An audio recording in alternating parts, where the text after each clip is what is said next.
بسم اللہ الرحمن الرحیم۔ السلام علیکم رحمۃ اللہ وبرکاتہ۔ یامی کی چھوٹی سی دنیا میں آپ سب کا سواگت ہے، تو آئیں اور یامی کی چھوٹی سی دنیا میں شامل ہو جائیں۔ رب اشرح لی صدری ویسر لی امری واحلل عقدۃ من لسانی یفقہوا قولی۔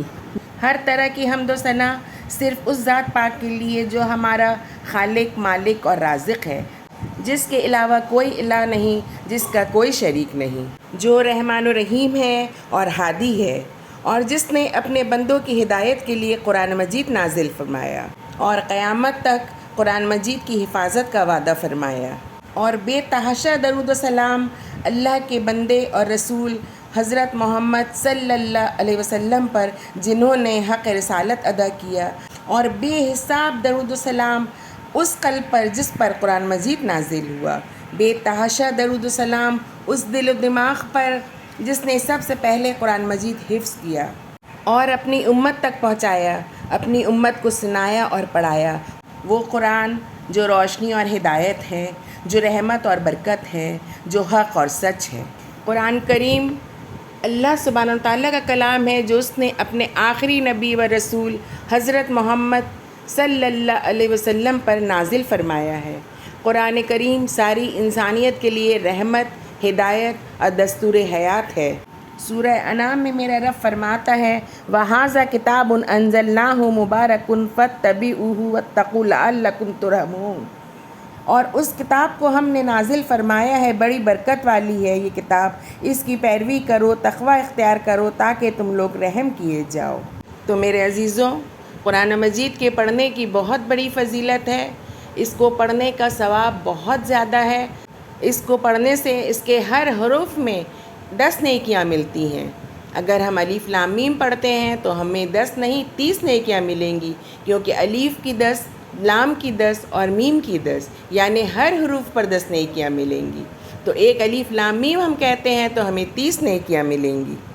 اور اس قرآن مجید کے ہر سورہ کی اپنی اپنی فضیلت ہے۔ اس سے پہلے ہم نے سورہ بقرہ اور سورہ فاتحہ کی فضیلت کے بارے میں جانا ہے، اب ہم اور بھی سورہوں کی فضیلت کو جانیں گے۔ سورہ آل عمران کی بھی فضیلت بہت ہے۔ قیامت کے روز سورہ بقرہ اور سورہ آل عمران قرآن مجید کی قیادت کرتی ہوئی آئیں گی اور اپنے پڑھنے والوں کی بخشش کے لیے اللہ تعالیٰ سے جھگڑا کریں گی۔ حضرت نواز بن سمعان کلابی رضی اللہ عنہ کہتے ہیں، میں نے نبی اکرم صلی اللہ علیہ وسلم کو فرماتے ہوئے سنا ہے، قیامت کے روز قرآن مجید لایا جائے گا اور جو لوگ قرآن پر عمل کرتے تھے وہ بھی لائے جائیں گے۔ سورہ بقرہ اور سورہ آل عمران آگے آگے ہوں گی۔ اس کے بعد نبی اکرم صلی اللہ علیہ وسلم نے ان دونوں سورتوں کی 3 مثالیں دیں جنہیں میں آج تک نہیں بھولا۔ وہ دونوں صورتیں بادلوں کے 2 ٹکڑوں کی طرح ہوں گی، یا 2 کالے رنگ کی چھتریاں ہوں گی جن میں روشنی چمک رہی ہوگی، یا 2 قطاریں پرندوں کی ہوں گی اور وہ اپنے صاحب کی طرف سے جھگڑا کریں گی۔ اسے مسلم نے روایت کیا ہے۔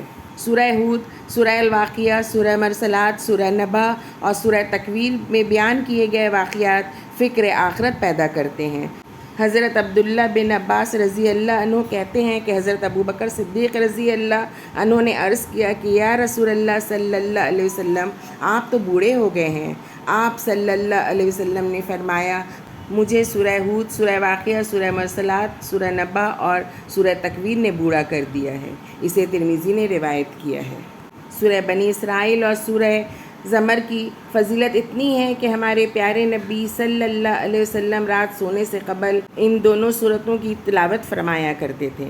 حضرت عائشہ رضی اللہ عنہ فرماتی ہیں کہ نبی اکرم صلی اللہ علیہ وسلم اس وقت تک نہیں سوتے تھے جب تک سورہ بنی اسرائیل اور سورہ الزمر تلاوت نہیں فرما لیا کرتے تھے۔ اسے ترمذی نے روایت کیا ہے۔ اور سورہ کہف کی تو بہت بڑی فضیلت ہے۔ سورہ کہف کی پہلی 10 آیات حفظ کرنے والا شخص فتنہ دجال سے محفوظ رہے گا۔ مسلم کی روایت ہے کہ رسول اکرم صلی اللہ علیہ وسلم نے فرمایا، جس نے سورہ کہف کی پہلی 10 آیات یاد کر لیں وہ فتنہ دجال سے بچا لیا گیا۔ حضرت ابو سعید رضی اللہ عنہ کہتے ہیں کہ رسول اللہ صلی اللہ علیہ وسلم نے فرمایا، جس نے سورہ کہف اس طرح پڑھی جس طرح نازل ہوئی ہے تو وہ اس کے لیے قیامت کے روز نور ہوگی، مکہ سے لے کر اس کی جائے قیام تک۔ اور جس نے سورہ کہف کی آخری 10 آیات پڑھی، فتنہ دجال اسے کوئی نقصان نہیں پہنچائے گا۔ اسے طبرانی نے روایت کیا ہے۔ جمعے کے روز سورہ کہف کی تلاوت کرنے والے کے لیے 2 جمعوں کے درمیان ایک نور روشن کیا جاتا ہے۔ حضرت ابو سعید رضی اللہ عنہ سے روایت ہے کہ نبی اکرم صلی اللہ علیہ وسلم نے فرمایا، جس نے جمعے کے روز سورہ کہف کی تلاوت کی، اس کے لیے اللہ تعالیٰ 2 جمعے کے درمیان ایک نور روشن فرما دیتا ہے۔ سورہ فتح کی فضیلت کے کیا کہنے؟ ہمارے پیارے نبی صلی اللہ علیہ وسلم کو دنیا و مافیہ کی ہر نعمت سے زیادہ محبوب تھی سورہ فتح۔ حضرت زید بن اسلم رضی اللہ عنہ اپنے باپ سے روایت کرتے ہیں کہ رسول اللہ صلی اللہ علیہ وسلم ایک رات سفر میں تھے۔ حضرت عمر رضی اللہ عنہ بھی آپ صلی اللہ علیہ وسلم کے ساتھ تھے۔ حضرت عمر رضی اللہ عنہ نے آپ صلی اللہ علیہ وسلم سے کوئی مسئلہ پوچھا، لیکن آپ صلی اللہ علیہ وسلم نے کوئی جواب نہ دیا۔ حضرت عمر رضی اللہ عنہ نے دوسری بار پوچھا، پھر بھی آپ صلی اللہ علیہ وسلم نے جواب نہ دیا۔ تیسری بار پوچھا، تب بھی آپ صلی اللہ علیہ وسلم نے کوئی جواب نہ دیا۔ حضرت عمر رضی اللہ عنہ نے دل میں سوچا کہ تجھے تیری ماں گم پائے، تو نے 3 بار بڑی عاجزی سے سوال کیا، لیکن تینوں بار آپ صلی اللہ علیہ وسلم نے تجھے کوئی جواب نہیں دیا۔ حضرت عمر رضی اللہ عنہ کہتے ہیں کہ میں نے اپنا اونٹ تیز کر دیا اور لوگوں سے آگے نکل گیا، لیکن اس بات سے ڈرتا رہا کہ میری اس حرکت پر قرآن مجید نازل نہ ہو جائے۔ اتنے میں ایک پکارنے والے نے زور سے میرا نام پکارا۔ میں نے دل میں سوچا کہ میرے بارے میں قرآن مجید نازل ہونے کا خدشہ صحیح ثابت ہو گیا۔ میں رسول اللہ صلی اللہ علیہ وسلم کی خدمت میں حاضر ہوا، سلام عرض کیا۔ آپ صلی اللہ علیہ وسلم نے ارشاد فرمایا، آج رات مجھ پر ایک سورہ نازل کی گئی ہے جو مجھے ہر اس چیز سے زیادہ محبوب ہے جس پر سورج طلوع ہوتا ہے۔ پھر آپ صلی اللہ علیہ وسلم نے پڑھا، اِنَّا فَتَحْنَا لَكَ فَتْحًا مُبِينًا۔ اسے بخاری نے روایت کیا ہے۔ دراصل 6 ہجری میں آپ صلی اللہ علیہ وسلم نے کفار حدیبیہ کے مقام پر بعض شرائط کے تحت صلح کی تو کچھ صحابہ کرام رضی اللہ عنہم ان شرائط کی وجہ سے رنجیدہ تھے۔ صلح کے بعد اللہ تعالیٰ نے یہ سورہ نازل فرمائی اور اس صلح کو عظیم فتح قرار دیا، جس پر تمام صحابہ کرام رضی اللہ عنہم مطمئن ہو گئے۔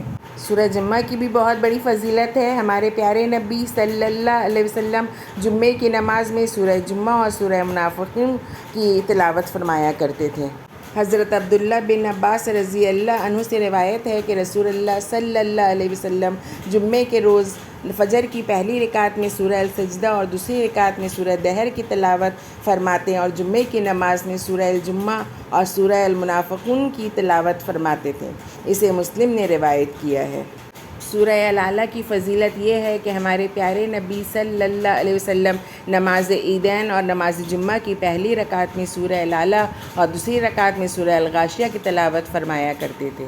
حضرت نعمان بن بشیر رضی اللہ عنہ کہتے ہیں کہ رسول اللہ صلی اللہ علیہ وسلم نے نماز عیدین اور نماز جمعہ میں سبح باسم ربک الاعلیٰ اور قل اتاک حدیث الغاشیہ کی تلاوت فرماتے، اور جب عید اور جمعہ اکٹھا آتے تب بھی دونوں نمازوں میں یہی 2 صورتیں تلاوت فرماتے۔ اسے مسلم نے روایت کیا ہے۔ نماز وتر کی پہلی رکعت میں سورہ العلیٰ اور دوسری رکعت میں سورہ الکافرون اور تیسری رکعت میں سورہ الاخلاص پڑھنا مسنون ہے۔ تو آج ہم نے قرآن شریف کی ان سورتوں کی فضیلت کو جانا، انشاءاللہ آگے دوسری سورہوں کی فضیلت کو جانیں گے۔ آخر میں میرے رب سے میری یہی دعا ہے کہ اللہ سبحانہ تعالیٰ ہمیں صحیح کہنے، صحیح سننے اور صحیح سمجھنے کی توفیق عطا فرمائے اور ان پر عمل کرنے کی، آمین۔ میرے چینل کو لائک کریں، شیئر کریں، سبسکرائب کریں اور کمنٹ کریں۔ اپنا خیال رکھیں۔ اللہ حافظ۔